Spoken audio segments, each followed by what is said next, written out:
IVM.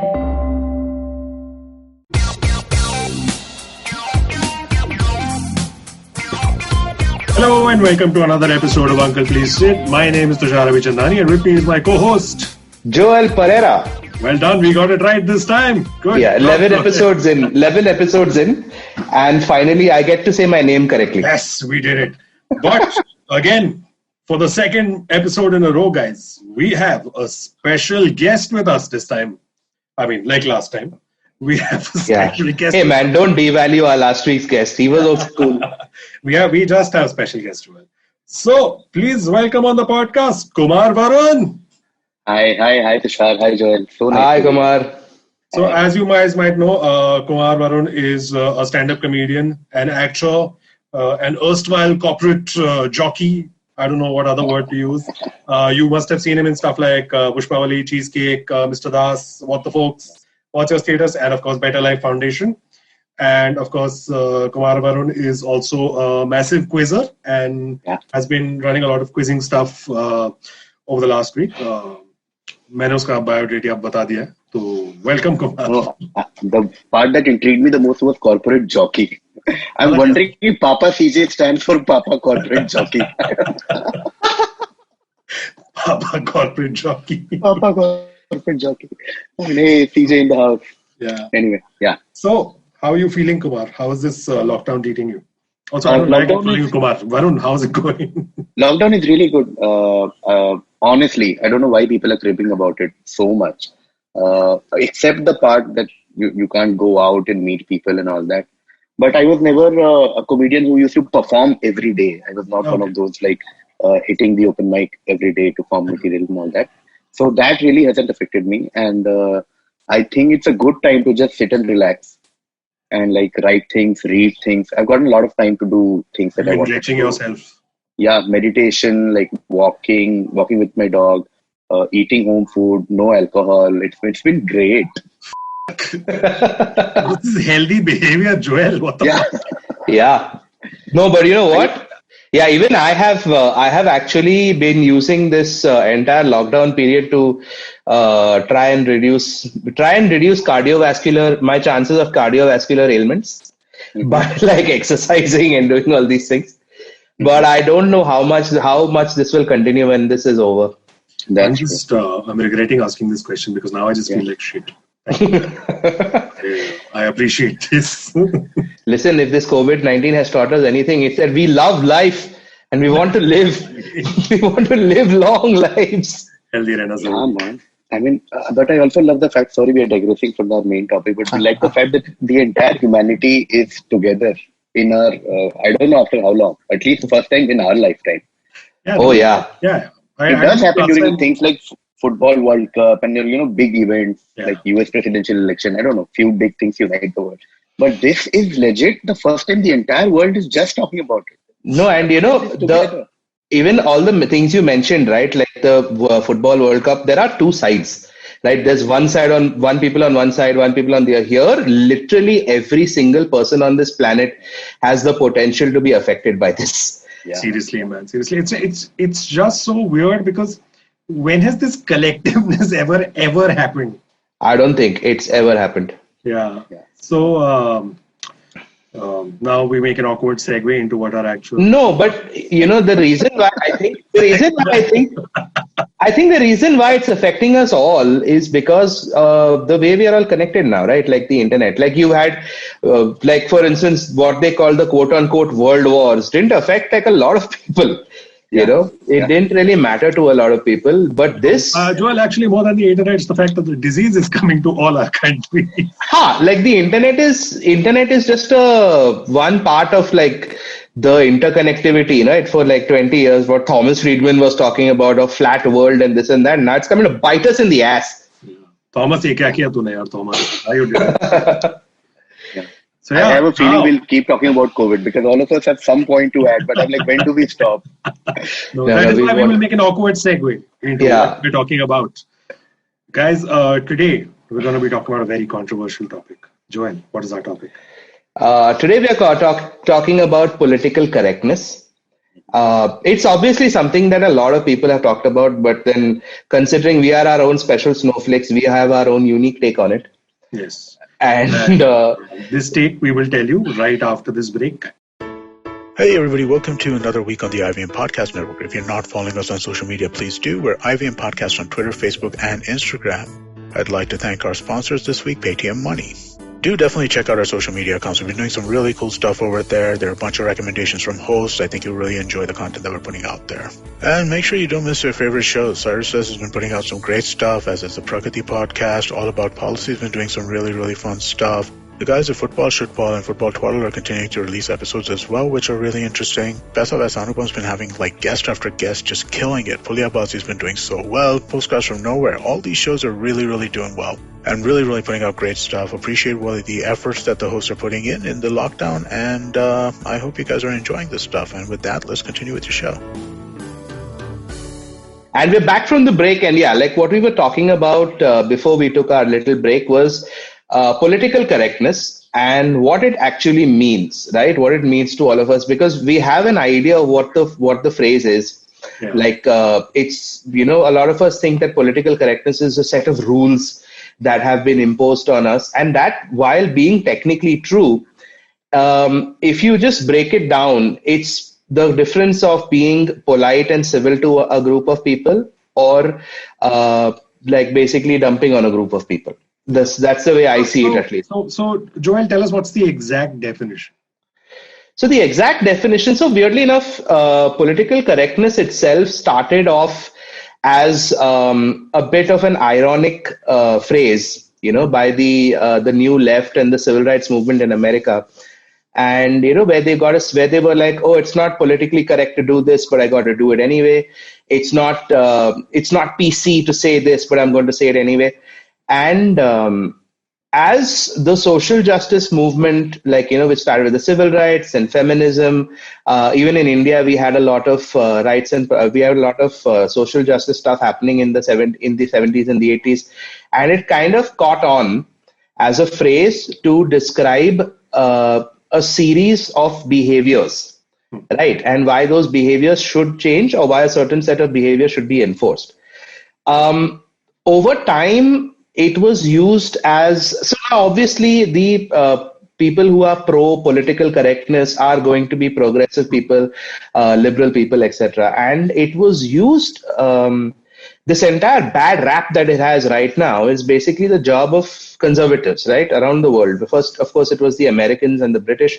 The backlash, basically. The backlash, which, as is always the case with every movement, after you've gotten to a point where it gains a certain amount of momentum, where people certainly start listening to these ideas and exploring these ideas. Yeah. Eventually, when especially those people in power or people who are in a position of power, they are faced with it, because obviously new ideas affect old ideas. Yeah. It affect their power. So the most notable example of the backlash which started was in the early 90s. Which started with a commencement speech that George H.W. Bush, the senior Bush, basically gave at a commemoration speech in, I think it was Yale or one of these law schools, where he basically said, while political correctness is a great thing, it is now being used for negative purposes and is essentially... this is very common to the American right, because the moment something happens, political correctness comes up, they start using the free speech defense. They basically start saying stuff like, but this is affecting our free speech, we're against ideas. And so in 1991, George H.W. Bush essentially told the students that political correctness is great, but ये हमारी free speech को affect कर रहा है, and it's affecting us from free thinking. And that's basically something that everyone latched onto globally, not just in America. And that's where the reaction started. You're like, अच्छा, अरे ये तो बहुत ज़्यादा political correctness हो गया. Why do you need this political correctness? What is the point of this? It's affecting the way we are, dealing with people. It's preventing us from mixing with each other, because apparently, if you don't use a slur, you can't mix with people. I think in India it started about ever since the internet became a thing here, like what they refer to as social media 2.0. Sorry, internet 2.0, when social media started happening. Yeah. I think around 2010, 2011. Yeah, but India, no, everything comes like 10 years after. 10 years later, 20 years later. And, where people started getting called out for saying things, mostly on the internet by people. Like, for instance, I think we saw the most of it happen in the last 3 years. Sorry? Post social media. But Varun, what is your sort of experience with what is called as political correctness and PC culture, and what you saw while you were growing up? Yeah, I'll just first react to what you guys said. And when you told me about the topic, and I started thinking about what political correctness is, then you're right, as both of you rightly said.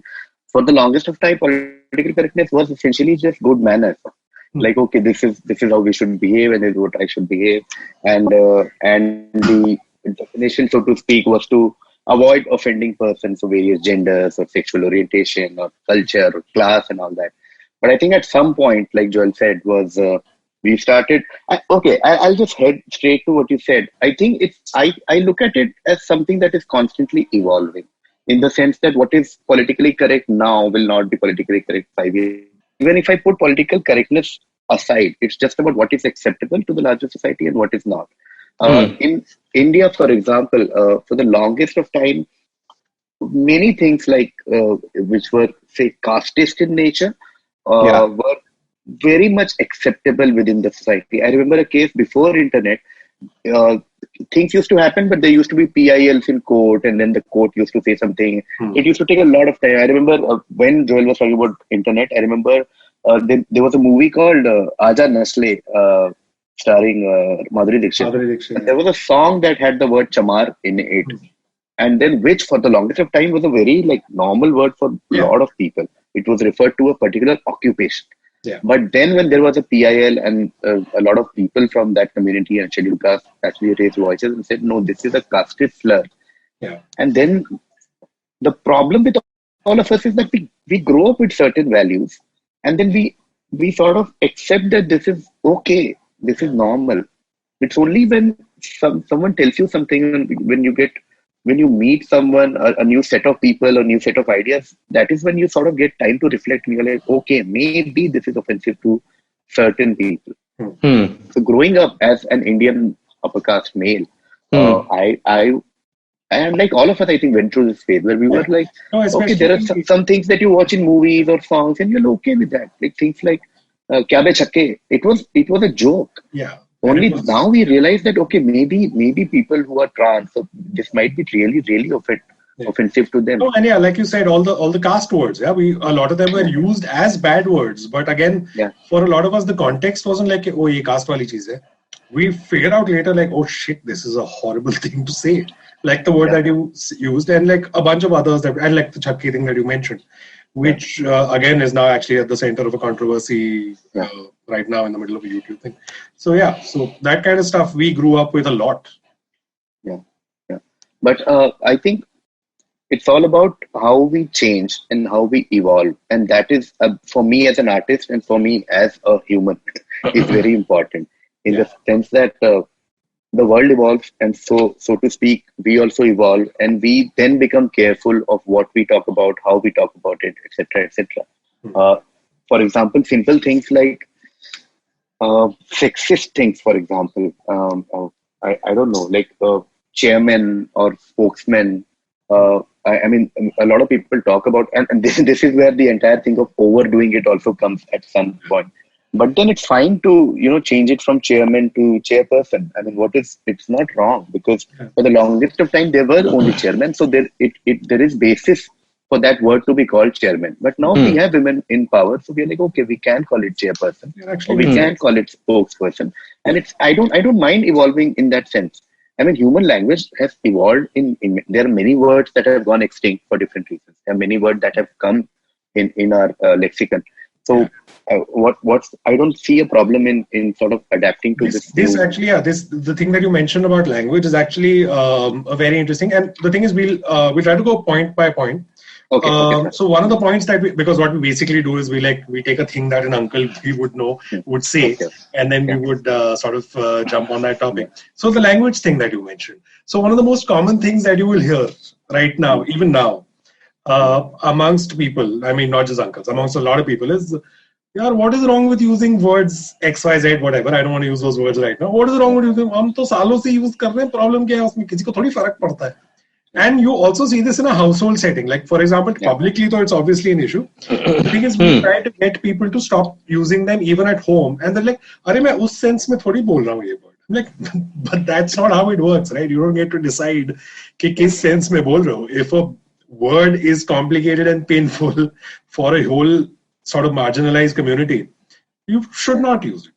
And also because language is essentially the first step in changing the way you treat people, right? No, but the thing, yeah, like, this entire concepts of these are all Western concepts, these are all faltu things, we don't need them here, we have our own customs and traditions. Like you were saying, Tushar, earlier about, I've been using these words for years, my friends all use them. We use them with people of that community also, they don't mind. That's a big one. No? That's the equivalent of like, I have my one black friend, or my one Muslim friend, or my one Sikh friend. So those are basically, and when you just scratch a little bit of the surface, right, of who is saying these things or who is defending these things, you realize that it's always people who are in positions, or people who've been traditionally in positions of power, right? It's one group of people deciding to call another group of people a certain thing. Like, we were talking, so there was, in researching this topic, I came across something interesting. Okay, so in the 1950s in America, right, they've had their long history with slavery, etc. They have been calling black people colored people for centuries. Okay, like, the emancipation of the colored people and so on and so forth. So that was the polite term they used. Yeah, that was the polite term that they used. So in the 50s, the New York Times and the Associated Press, which if you follow print journalism, you know that these two news, at least the Associated Press, they have their style sheet, and that they are one of the arbiters of language. Okay, they decide like, okay, this is a word we are going to use, or this is the way we're going to say things. And they said, okay, we are going to stop. And this was when the civil rights movement was just starting. Like Martin Luther King was coming into prominence, and in the mid 50s.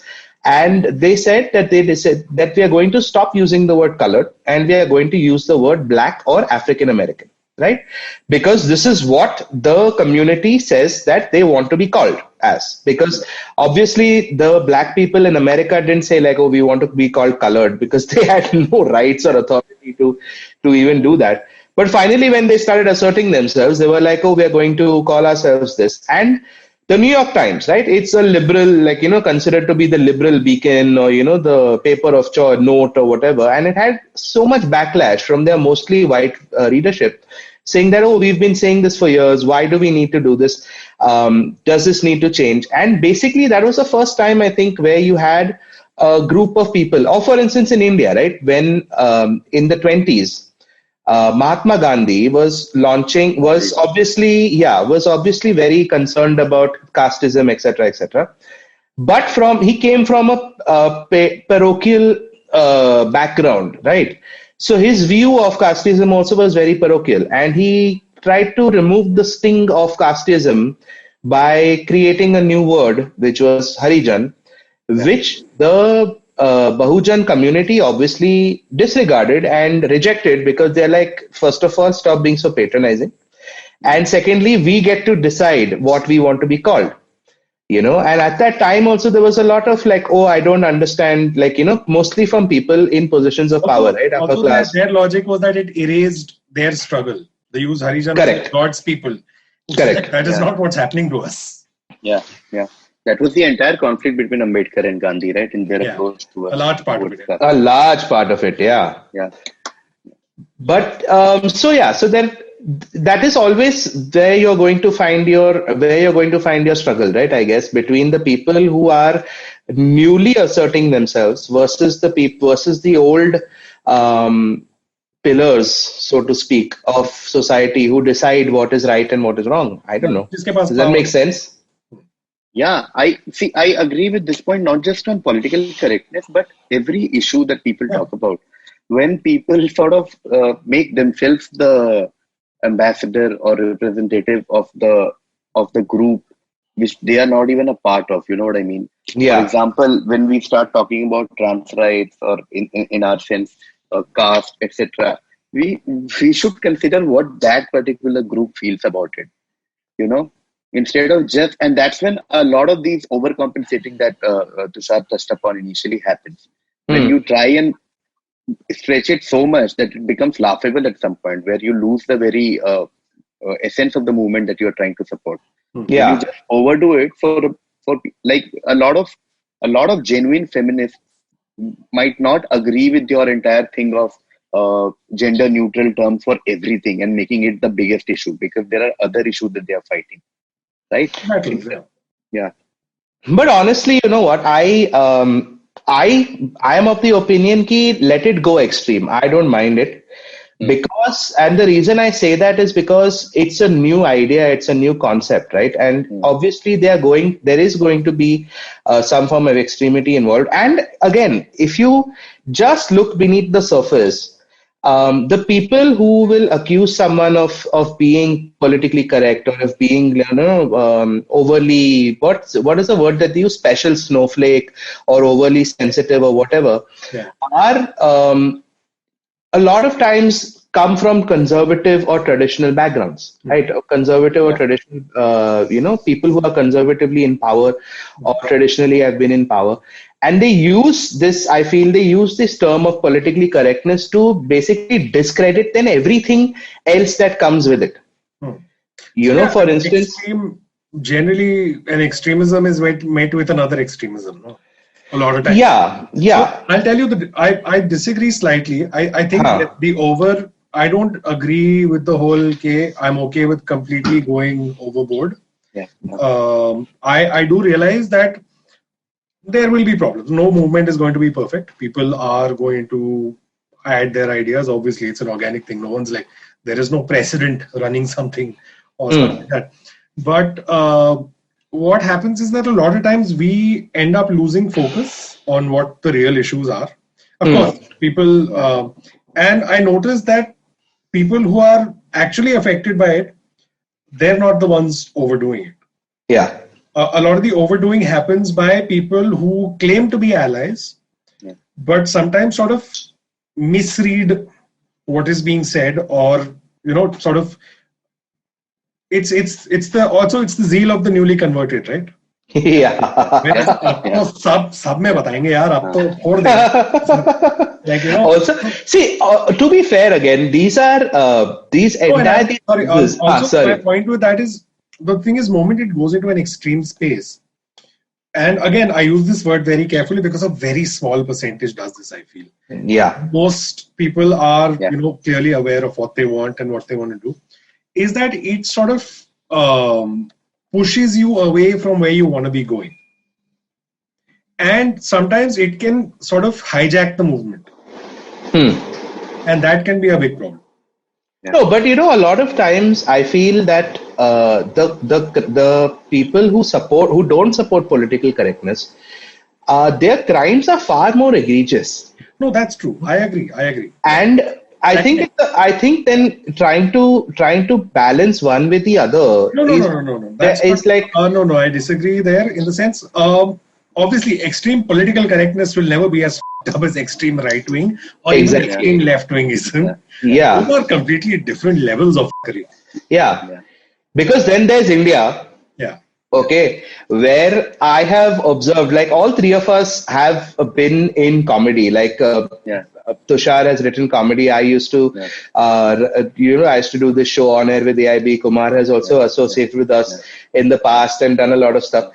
And here you have political correctness being, it's basically flipped around, I feel, in India, where you have people who are franchised and who are people in power being ultra sensitive about everything. You get what I'm saying? So, for instance, when we were writing On Air with the IB, right? We did 3 seasons, 2.5 seasons, and we would spend months, right, researching stories and writing them and this and that, and it was all fact based. And we were the most afraid of basically the right wing or the traditional conservative people for fear of offending them, rather than people who are quote unquote normally offended by things. No, but that's also because of the kind of content you were doing. No, in fact, most of the content in India is, to be fair, against marginalized people. What you were dealing with was stuff that was essentially speaking to power. Yeah. So you were always going to piss off right wing. No, but that is also a form of political correctness, right? I mean, I think political correctness taken absolutely literally, where the political power in charge tells you what is correct or not. No, I feel like that's more self-censorship than political correctness. Yeah, but all political correctness is self-censorship, right? If you look at it in that sense. Fair. Like you might want to say something or your brain says something and then there's a PC filter in the middle that's basically saying, no, stop. I don't think you're supposed to say that anymore. Yeah. And then it filters out the crap and then you say what you actually, you may be able to say what you think, but in a way that is acceptable to people listening. Yeah. But yeah. KV, you felt this or what? While you were writing or while you were also... So whenever we've written, say there is some amount of carefulness, so to speak, that you have when you start developing material which will go out in public, right? But personally, for me, it's political correctness is not a filter at the outset, because once you start developing something, you want to go all out, and then, but definitely at some stage, when you look back, for example, if a script that you've written or a stand-up material that you've written, you look back at it, or maybe discuss it with someone, because a lot of times you miss things. And for example, very recently, someone was talking about his material with me, and I noticed. I said, I don't know about you, but I think I don't want to use the word made. It just came out of me. And then the person was like, "Yeah, तो made it होती है." That's so. I also understand that point. Made it बोलते हैं. Then I'm like, do you want to replace it with say just house help? I don't know, or just say auntie, didi, something. And like, oh, okay, कर देता हूँ, आप कह रहे हो तो कर देता हूँ, but मुझे समझ नहीं आ रहा. And so that also helps when you talk to people. You sort of realize that maybe a few words, a few things here and there. But not at the outset. That is what I want to say. Secondly, it's also a function of your personality type as an artist, is what I feel, in the sense that, and that is a very individual thing, right? That's across the world in terms of comedy. There are some people who are very overt and very opinionated about, say, trans, right? I personally am I don't know if coward is the right word, or just careful, or just simple, or just like family friendly is the right word. I've never really felt like, okay, it's not comedy if you don't offend people. I'm completely okay talking about my own life, or just, I don't know, something very which might not necessarily have like political correctness or politics or any of these issues at the center. I think so. Personality type is a big factor when it comes to comedy, I feel. But the last point I want to say here, in terms of my experience, is the one that I said in the beginning also, which is about evolving with time. You do, in no matter what profession you are in. I used to be a software engineer. I used to be an MBA. We all evolved. That's what I wanted to ask you. Like, for you as now a content creator and as someone who used to work in the corporate world, what's the difference? Like in terms of what you see around you, in terms of political correctness, or in terms of usage of appropriate terms? There are two major differences. One is when you are someone whose life or work is in public domain compared to someone whose life and work is within a very small set of people. That is a huge difference. Because when we talk about language, one of the biggest function or purpose of language in this world is that it creates perception. Okay, so once you look up to someone, the kind of language they use creates a perception about people that person is referring to in your mind. So if you are, say, X's fan, this X is a big artist, and X uses certain language to refer to certain people. in your mind, you're perceiving that certain people through his language, which is a huge thing. You know what I mean? So it was like, say, if you're a fan of, say, Dave Chappelle or like any famous comedian, any opinion makers as such, and when they refer to a community like LGBTQ or like females in general, you're making a perception through their language without putting any effort in going and creating your own opinion. It's it's coming directly to you. So that's the difference between a public personality and a corporate job person. Where even if I had some opinion, I'll share it with like, say, 4 people or 6 people or my team, or my friends. That's it. Out here, you don't know. Our stand-up videos of things have millions of views. There are millions of people watching it. And I can't repeat it enough, where people might not necessarily start doing what you're saying, but it's entering their subconsciousness. You know what I mean? So they can easily refer to girls by something without even realizing that they're making a mistake, because they've seen you do that. That is a huge difference. But I just want to add last point, where after social media came, the responsibility even on corporate people have increased multifold. Because when in my last job where I used to work in an MNC bank, we had extremely strict social media policies, where we could not post our views or like political views or religion, communal, etc., on social media, because that reflects on you, not just an individual, but as an employee of a certain bank. So that was a big difference over the last 5-6 years when Facebook became a thing, or like when Twitter became a thing. In fact, one of our colleagues in Singapore was fired because he posted a meme about something which was considered anti-national in Singapore. Oh wow! So that was insane. It was, if I remember correctly, it was a photo of a guy he was wearing a Singapore flag and he tore it, and there was an Indian flag inside. So he shared it as a patriotic Indian there, saying, I work here, but my heart is in India. But for them, it was like, dude, that is our flag that you're carrying like this.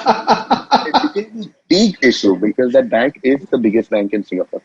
So, but it's interesting that you mentioned Dave Chappelle, because that was one thing I wanted to discuss with you also as a comedian.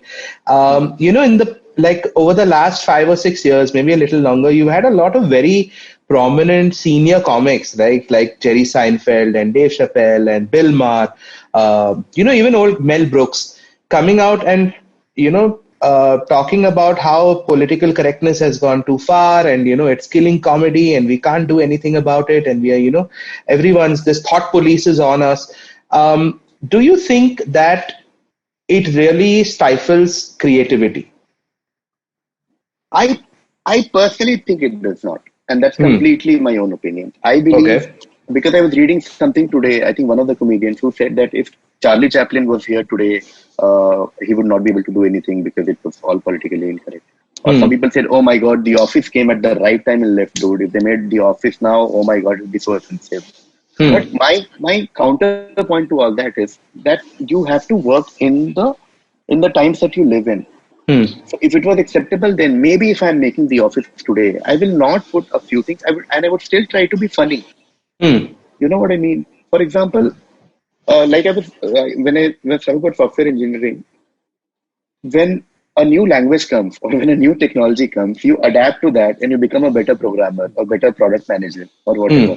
So even in terms of comedy, you can't just sit and say, oh my God, I can't make something funny because I can't use a racist slur. Oh, I had this joke about sexism, but damn, man, people will not allow that. No, that you have to take it as a challenge. Yeah. Or then it comes back to the personality type. If you think you are a man who will go on stage and do sexist jokes and it doesn't really matter, go ahead, do that. That's your call.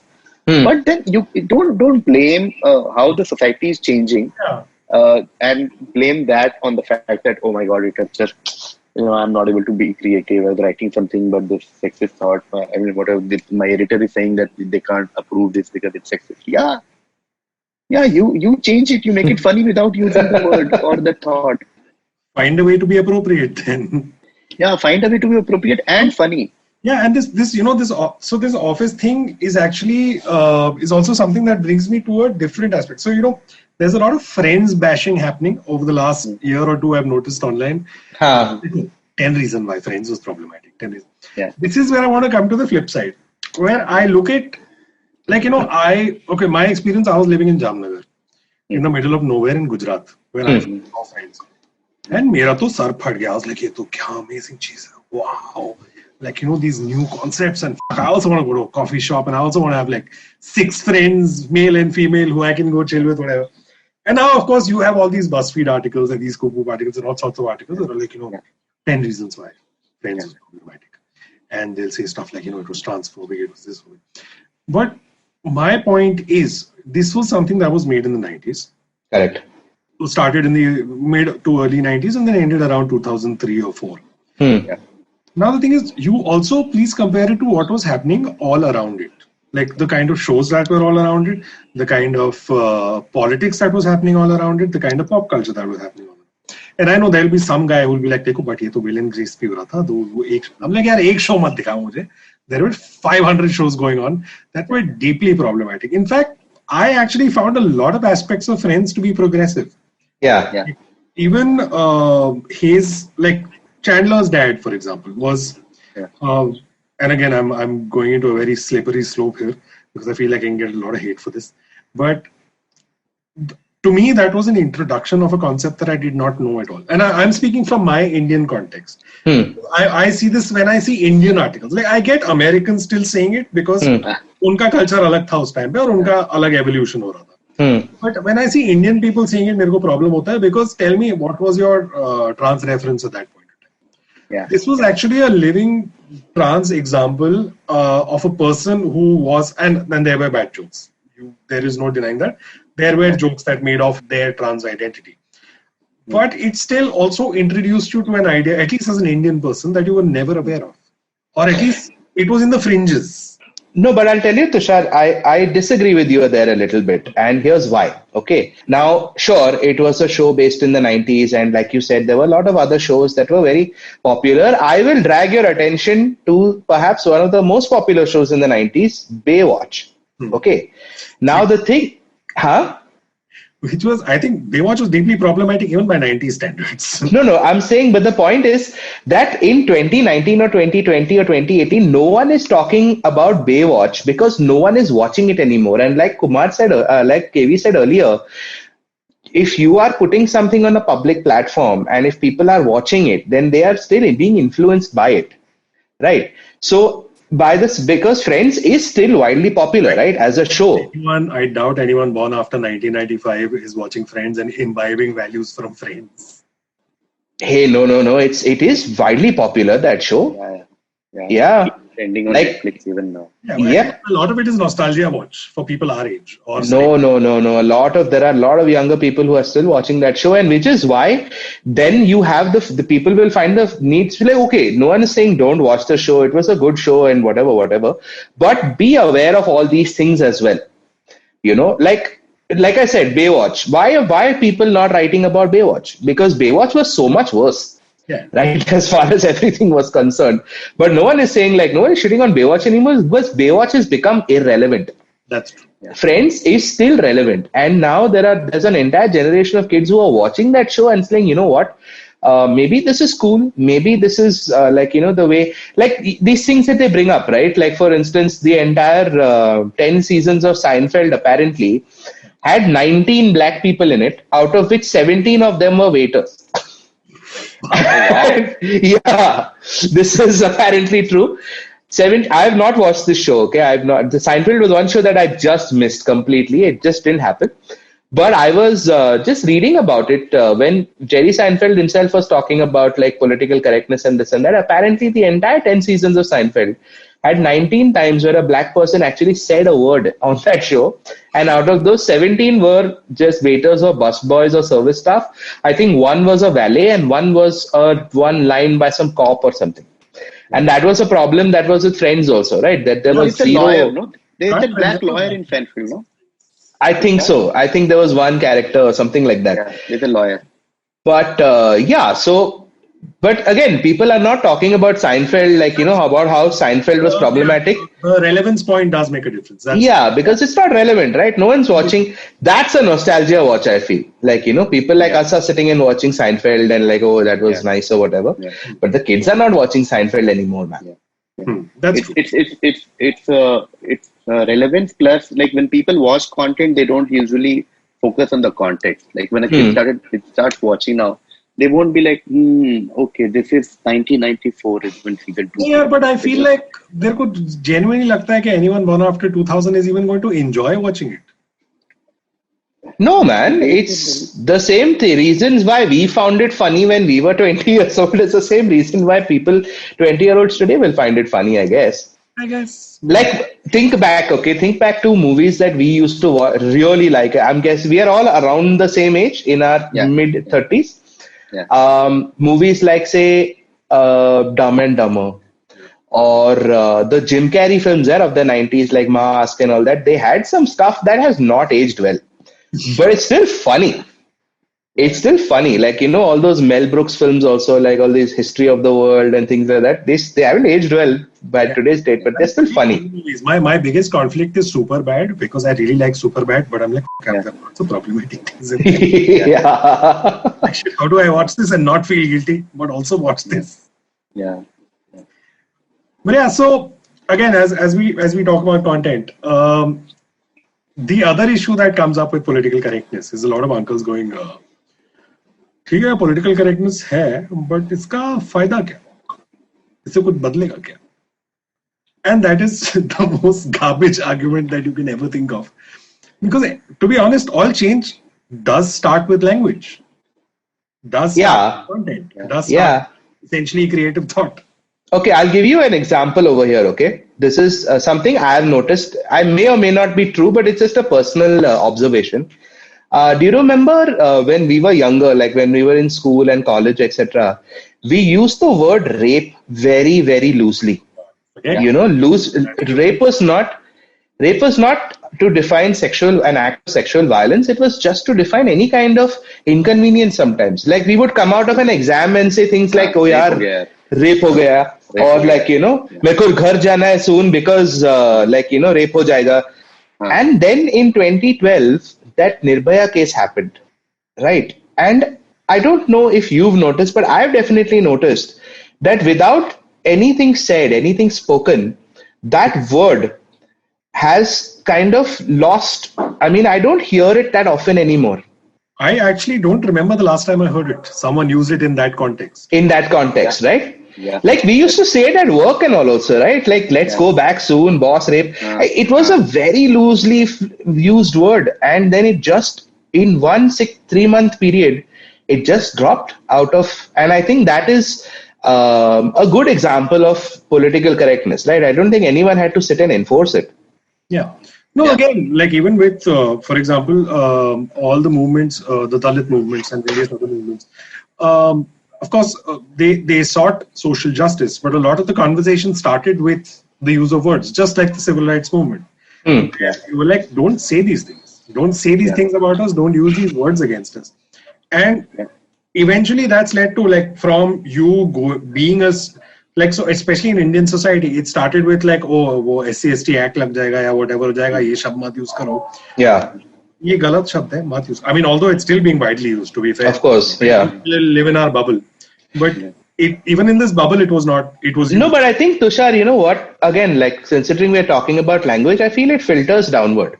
Yeah, right. no, like in the 50s, you had like the intelligent eggheads of New York Times saying we are going to say color, we are going to say African American, and now it's just the accepted term, and anything else is racist. No, so that's what I'm saying. So it is in our bubble, and hopefully it will eventually trickle down to a point where everyone sort of accepts it as a fact. I feel like it's going to take some time because we're not going to erase 5,000 years of fuckery in like 4 years. But, the point is that it started with the words. Like now we've gotten to a point where a lot of us are not using those consciously and making sure that others around us don't use those words. Yeah, and that is also getting to a point where we're also thinking about these things more, where about social justice, about rights, and all of these things. All of this started with the language. A lot of it started with the words. And now it's gone to a point where everyone's like, okay, this is the problem. This is my privilege and problematic behaviors that I or my peers or my family indulges in. Yeah, KV, you were just saying about how you were talking to your friend and you said the use of the word maid was a little jarring. Yeah. Do you remember made is still a progression from there was a time when people used to not there was a time a lot of people still do servant use the word servant Yeah. which is basically one step above slave Yeah. and Yeah. that itself I think is an evolution na? Yeah. It is because, like you said in the beginning, you touched upon it. Is that most of these things come from people of power, like white there and like upper class people in India, and we don't. We it's obviously been said for hundreds of years, and that's why this class does not have a slur attached to us. Like what are you going to call a white guy? Like maybe gringo in Mexico, Yeah. but that's it. They're just like, okay, call me white. I'm fine with that. It's okay. Yeah. And that is why it's taking a lot of time for them to come to terms with, oh, this too has been there since forever. Like, and that is why, like, most of the resentment or like incredulousness towards it comes from the older people, because they've lived with this longer than all of us. For us, it's easy to switch. For us, Yeah. it's easy to suddenly be like, oh, okay, oh, this is casteist. Okay, fair. With you on this. But I don't think the other generation, like the proverbial uncle, will not be like, "No, but this is what he does. Like, I mean, what's wrong with it?" No, Like- which is like- why sorry continues Like when people, I remember I grew up in Delhi, and a lot of words that we used to just call each other. Yeah. Since you're not looking good today, and the word Yeah. you use is a casteist slur. "Yo, Correct. तू तो ऐसा लग रहा है." Correct. No, we just thought it's a word. yeah You know, or gay, for example. In my school, it used to be such a common thing to call each other. "Bhai, तू कितना gay काम कर रहा है? तू gay कर रहा है? अबे gay साले चुप बैठ." Like, अरे, but now I don't think we're going to do that, and I'm not sure it's happening in school now or not. I don't know, but we will not do that because we understand. We didn't even understand the concept of homosexuality, for example, or what exactly is being gay. When you're in 9th standard, 10th standard, you don't know. So you evolve, and then your language evolves because your internal filtering mechanism keeps evolving every day. No, also you realize with age, you also realize concepts like oppression. Like in the sense you realize कि oh ये जो आदमी गरीब है, he's a poor guy for a reason, because he's like, you know, he's been suppressed and he's been f***ed over. And the thing is also with the words, like you said, right? They have a problem using के ये वाला शब्द use करने में क्या problem है? Because either you're willfully ignoring the horrible things that are happening to people, or you're okay with these horrible things happening to those people. See, like you were saying earlier, no, what I disagreed with you in, like, you know, when we were talking about the backlash to PC culture, right, or to political correctness. I can see where that's coming from also, because a lot of times your instinctive reaction, you know, when someone says, my proverbs are they, them, is stop being so precious. You know, those 35 or 30 or 20 years of conditioning that have basically that's your gut reaction, right? That's how you react. And, you know, and then it takes some time, I think. And I guess with awareness and with more information and with more diverse people talking about their own experiences and why this is bad or why this is not right or whatever, people do tend to understand. But at the same time, there are also like a lot of people who will misunderstand these phrases or will, because I mean, yeah, to be fair, these are all academic words, right? These are not, I think it's only after social media and all that you had academics interacting with regular people. You had people who are gender studies experts or people who are queer studies experts just interacting with regular folks. And, you know, when you use these words, sometimes it does jar on people in the opposite direction also, because they're like, yeah, I don't need to be corrected. I live in the real world. Or, you know, this is, or then you see someone will make a goof up somewhere, you know, use a word wrongly or use a phrase wrongly or whatever, because of ignorance or whatever. It's not necessarily a bad faith thing, and then get piled on by people who are either, too dogmatic about about everything, or to use another academic phrase, virtue signaling. You know, But also, Joel, you just used the right wing's favorite phrase, Joel. Which become right wing, virtue signaling. Virtue signaling. No, I mean everyone does it, yeah. No, but in the sense the right wing loves using it. These people, look at them, they are virtue signaling. No, but the right wing, on the other hand, uses they use the freedom of speech, freedom of expression thing, right? No, which is actually in America. In India, they don't use freedom of expression. In America, they use freedom of expression. In India, they're like, "Itni freedom kyun chahiye tumhe?" Yeah, that's what I was saying earlier, right? That in India, it's kind of flipped around, wherein you have to be politically correct about the powerful people.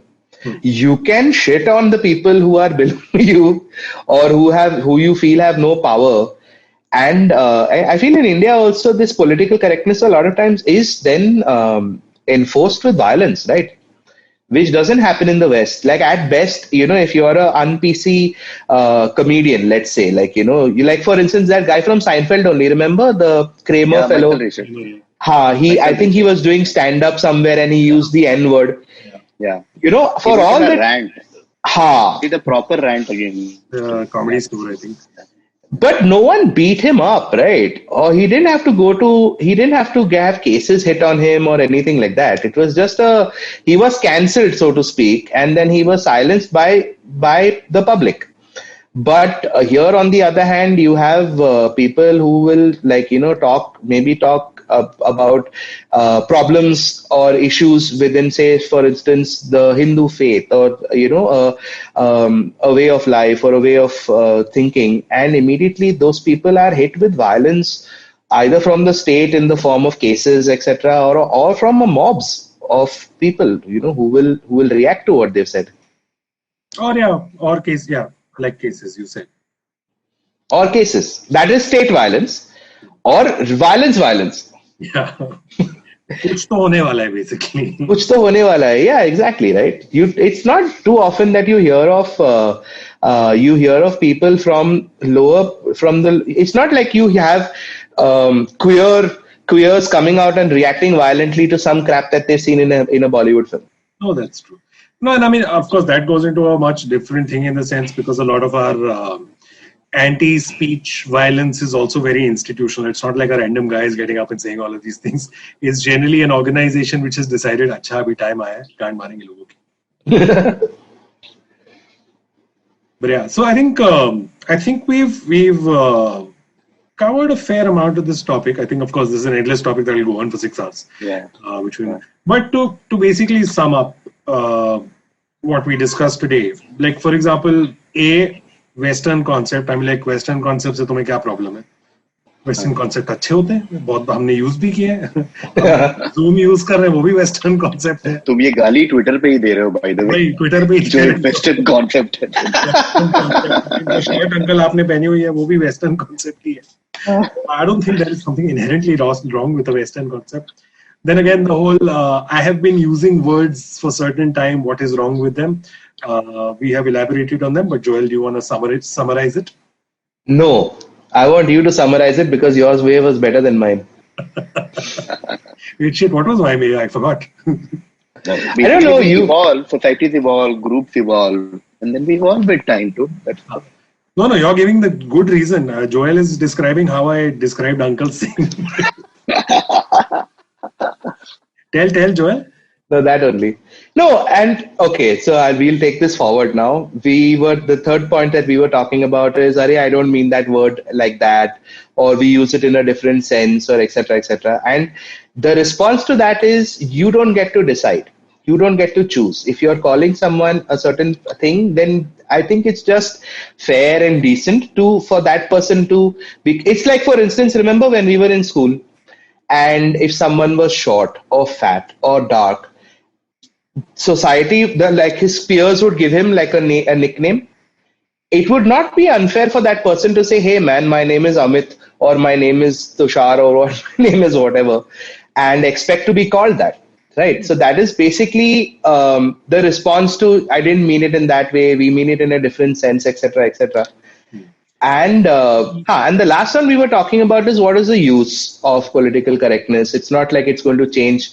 They're just words. But then, as we've established, words are essentially it, right? They're the most powerful things that we use.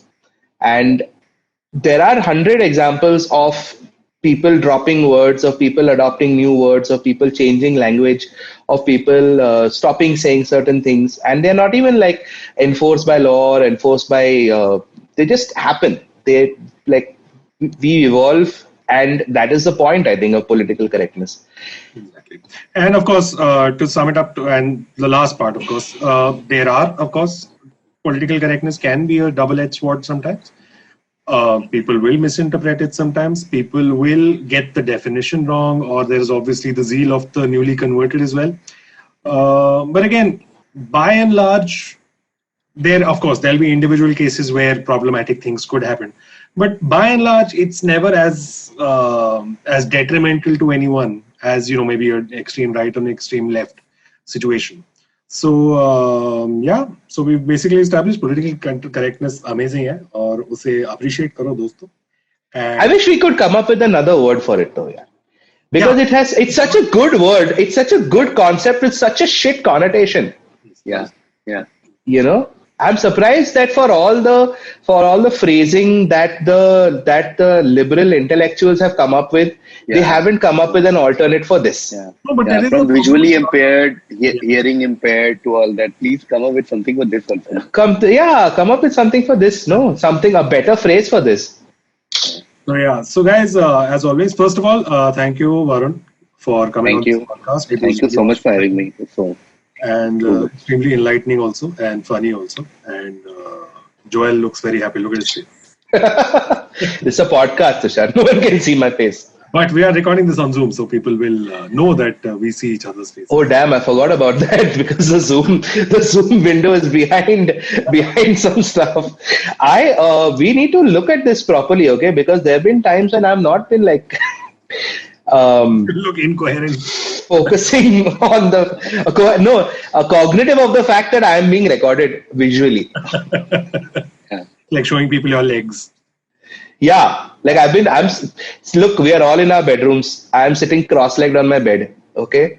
And it is not very comfortable to sit cross-legged for more than 45 minutes. And this is true. Cool. So now that we've established that Joel was not paying attention to the video, thank you so much, Varun, for coming. And thank you everyone for listening. And as always, before we go, we'd just like to tell you that the next time you see an uncle who says, "Bada political correctness kya hota hai?" So first tell them to sit down. And tell them, uncle, ये जो podcast है आप सुन लो, तो आपको उसका कुछ फायदा हो जाएगा. कुमार वरुण भी है उसमें, तो और भी फायदा होगा. और वापस सुन लो आप ये, और उसके बाद फिर से बैठ जाओ. Or I've lost my chain of thought at this point. Okay, thanks. Bye. Bye. Good night. Okay, bye. See you. Bye. Thanks, Kumar. Thank you.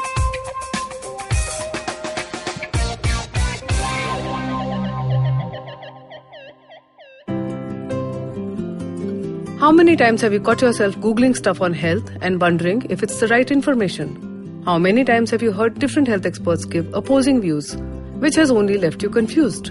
There are rising cases of cancer, heart, diabetes, stress, and autoimmune diseases. Meet the patients and the experts who paved the path of true healing. Join me, Rachna Chachi, cancer nutrition coach and nutritional therapist on Heal and Hearty. I take you through my own journey of recovery from an incurable disease and the journey of so many others who healed only via nutrition and holistic healing. Find the answers you seek for what's good for your health and what's good for your soul. You can listen to us on the IVM Podcast app or ivmpodcast.com. Don't forget your date with good health.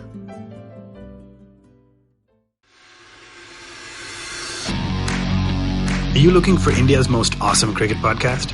Are you now tired of listening to the same old guys drone on about cricket everywhere? Edges and Sledges is a weekly cricket podcast hosted by three fans of the game, Varun, DJ, and myself, Ashwin.